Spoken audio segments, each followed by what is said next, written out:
Video ini khas bagi tuan-puan yang hanya simpan dalam bentuk duit wang fiat. Tuan-puan kena tahu ada risiko apabila kita hanya simpan dalam bentuk duit wang fiat dan tak tukarkan kepada simpanan emas. Pastikan tengok video ini untuk tahu. Dan jangan lupa juga like dan save untuk rujukan pada masa akan datang. Menurut daripada mentor saya, Tuan Muhammad Zulkifli Syafi'i, juga penulis buku wang emas, yang mana sebaiknya kalau nak buat simpanan, buat dua jenis simpanan.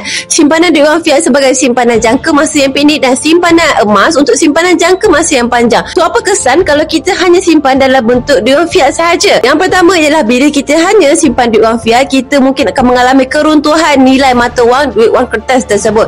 Sebagai contoh, sekiranya negara tersebut menghasilkan atau mencetak duit secara berlebihan yang menyebabkan nilai duit wang kertas tersebut sudah tiada nilai, yang mana akhirnya apabila kita hanya simpan duit wang fiat, semua duit wang kertas yang kita simpan tu hanyalah menjadi kertas kosong sahaja, tiada nilai dia. So, bayangkan kalau hanya simpan duit wang fiat banyak-banyak, kita simpan dalam bentuk aset yang lain, bermakna kekayaan kita juga jatuh kepada kosong bila nilai mata wang tersebut jatuh kepada kosong. Yang kedua, bila kita simpan duit wang fiat ni, semakin lama kita simpan, semakin susut nilai dia disebabkan oleh inflasi.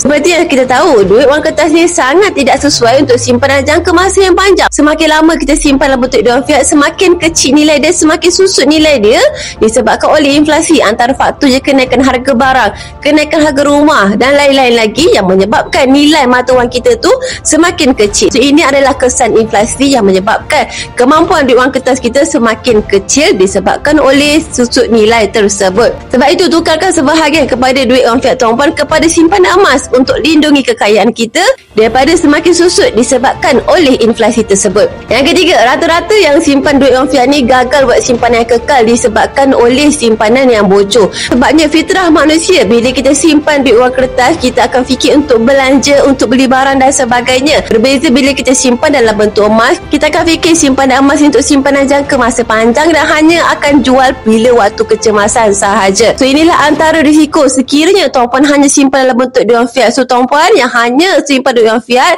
mulakan simpan emas hari ini at least sebahagian daripada simpanan tersebut. Macam mana nak mula simpan emas tu? Senang sahaja.